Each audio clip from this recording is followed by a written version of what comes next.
like, can we continue from where we left off? Like the department, you were talking about the developments. So like, what's holding them back?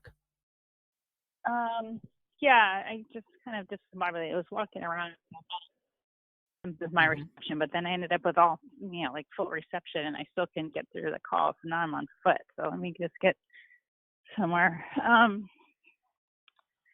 No, it just takes years to get a project off the ground. So all the Okay. projects I'm working on right now are just in different stages of pre-development. None of them have actually started construction except for the one I mentioned about with the restaurant. And that's just starting. We had our first pre-construction meeting yesterday. Right, right, right, right. Yeah, I mean, I've Okay. worked on a lot of leases that come, but as Mm-hmm. far as just we're talking about development in particular, that's where we Mm-hmm. are. Mm-hmm. Right, right, right. I understand. All right. So, like, this, you said that it takes a lot of time. There are a lot of parties that are involved in this negotiation. So, the construction workers, the actual developers, the city, the like you people, right? So, there's a lot of people involved, right? And you are the one who is the liaison with all of them, like communicating with them and facilitating communication, right? Right. Okay, I understand that. All right. And what sorts of developers are we talking about here? What sort of developers? What sorts of developments? Like, you The just said, development hotels, yeah. like hotel, like first class Mm-hmm. hotels, Mm-hmm. And marinas, what else? restaurants, Hotels? Oh, marinas, okay. Go on. um, retail, Okay. Right. Anything else? development. No, that's it. Okay. All right. Okay. And like, what's the size of your team, by the way? What's the size of my team? That's the other thing, and that's one thing I wanted to talk to you guys about because I don't really, nobody reports to me right now.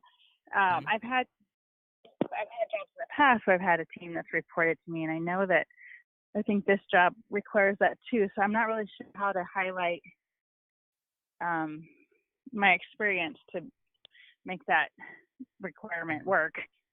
Mm-hmm. Okay. Right. Right. Right. All right. Um, like, have you had the similar supervisory experience in the past? Any similar thing in the past?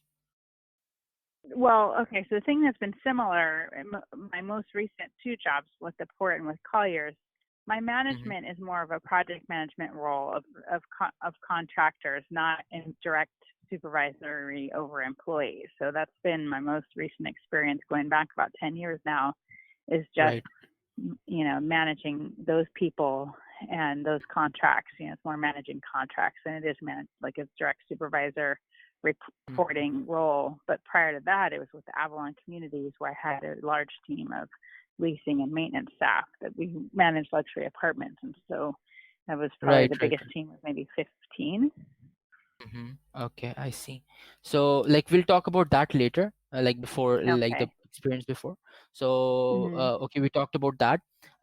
Do you work with like any geographically distributed people, like team members, anyone who's like in other regions, like So I cross-regional didn't really know collaboration? how to answer that question. That was one of the ones I highlighted.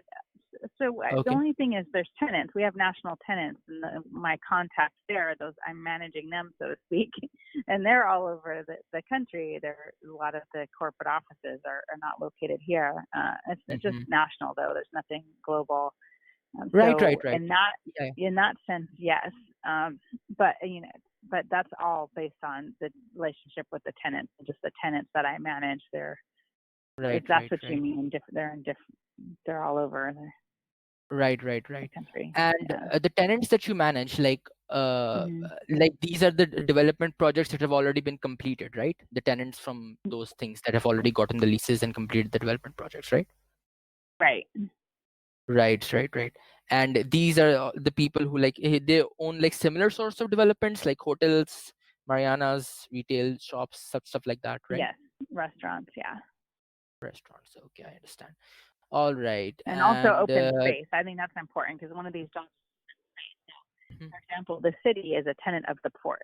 The regional East Bay Regional Parks District is a tenant of the port, and they have I don't know. I guess I could find out how many acres, of land that they lease from the port, but they're managing it. They're managing it, but we're managing them. Okay, I see. I see. All right. Uh, okay. You already talked about like a lot of people that you work with, other departments and external agencies and vendors that you worked with. Anything else Mm-hmm. that you want to discuss with regards to that, like other departments and external agencies and vendors, other than the things that we already discussed? Well, yeah, I think it's important that we do work closely with the departments in the port, the environmental department, the legal department, the finance department. Okay. You And already so discussed that. it's all a team effort. Yeah, yeah. Okay. Yeah. All right. I understand. Okay. Um, okay. What is the scope? Okay, right. What is the size of the land slash program you oversee?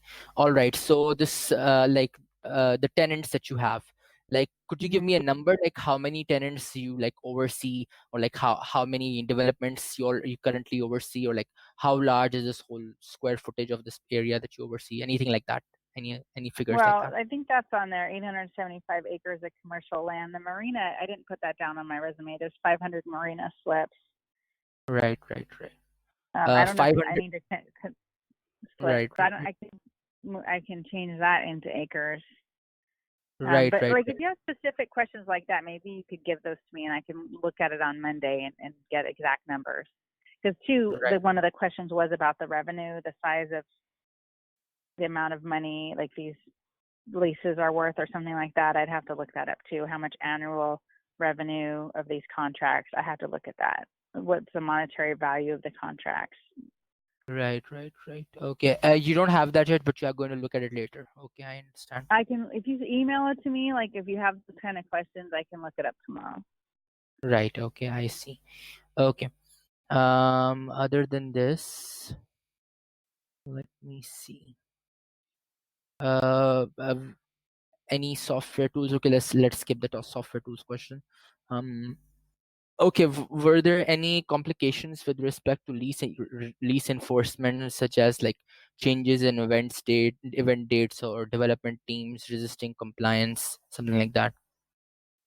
I was thinking about that, and the most complicated thing we've been dealing with now is the homeless. But I feel like it might not be a good thing to discuss in an interview with the city, because the city is so responsible for the homeless problem. So I don't want to throw. It's a different city, but I don't want to throw the city, under the bus with that. And so I was trying to figure some other situation out Okay. than that, because that's pretty much the most recent one. But resolve complex customer issue or complaint. Hmm. Um, Okay. I don't know. I mean, so what do you think about that? It's probably not a good example, right? Uh, yeah, like the city, it cares about the homeless, and like, okay, so we can term this as property invasion, I suppose, if that's the issue, like property invasion with regards to like unauthorized property invasion with regards to the developments, like something like that. Does that relate to that? Like, we Yeah, can. it is, but that's Yeah, yeah, we it's won't just the use the word problem, homeless. Yeah, we won't use the right? word homeless.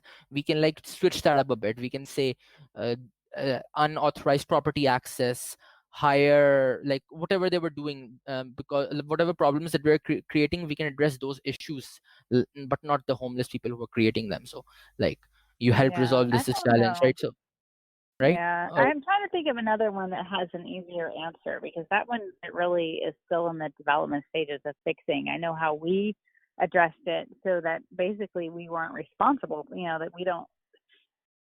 I guess the situation was is that the general public, our tenants, and other businesses nearby were looking at the homeless through the lens of there's something that the port, because as a landowner, that the port was responsible for cleaning up. However, where they were congregating was actually the city's leasing from the port, and so that's what I'm saying. It's really the city's responsibility, and my job on behalf of the port and as my liaison with the tenants is to educate them and help them work with the city agency and all their departments, like the police, like the city administrator's office. Go to city council meetings, get them organized so they can put their energy toward the people that can actually implement policies that will change the situation, versus coming to the landlord, who is basically like a tenant in this situation, because we don't have any enforcement powers, as far as a police department or anything like that. And so it's really just about getting over a challenge of misconception in the community of, who's really, when it comes down to it, can solve this and who's responsible for it. And that took about a year to change the narrative. And then once the narrative was changed and it was squarely in the lap of the city, then they developed programs that they're trying to implement and put in place because they had to take responsibility in a public forum. So that's what I'm saying. That was a really complex issue. But again, I don't know that it sheds the city in a very good light. So I don't really want to, I didn't know if it was a good idea to get into that one, but that's a big challenge again with this job Right, too, right, with right. open space, I mean, you have to figure that out. And so, but I'm not the one who figured it out. What I needed to figure out was just from a customer service standpoint, like how to resolve this complaint and this, public misconception, and basically change the narrative, but it wasn't, it really wasn't a solution, so to speak. It was a means to an end because we needed to make sure that people knew that the port isn't the one that's going to be able to fix this. And we don't have any way other than to kind of work together as a community, on it. So I spent a Okay. lot of time on that, but I'm just saying, I don't know. I think it might be a better example, like something, and I there's, suppose yeah, we can frame this as like resolving conflicts between, I don't know. I suppose we can say it like resolving yeah. conflicts between the developer and the community, but like I'll try to uh, term this in a more sensitive way, and like if you disagree with this, we can like either remove the bullet or we can like change it a bit. We can go back and like we can Okay. go back and forth a bit. All right. So Well, let me uh, just tell you another scenario, just because maybe it's easier. Because I mhm, feel like it's better if there's a solution, like there's a win, that you could kind of demonstrate. So another one I thought of was with one of our largest tenants. They have, I have to look up how many. I think it's maybe 6,500. I have to look up how many. It might be 6,500 acres. It's a lot of. No, it's not 6,500 acres. I'm sorry, I'm not sure, so I have to look at that. But X number, a large number mhm, of port land, and it's a master tenant that was there, and they have restaurants and retail and a marina and all of these other tenants that they manage that are their subtenants. They lease the land from the port and developed um, all of these services, and then leased out to different subtenants. So that mhm, master lessor had a rent adjustment in their lease, and it was based on fair market value rent. So there's appraisal that we did, and it ended up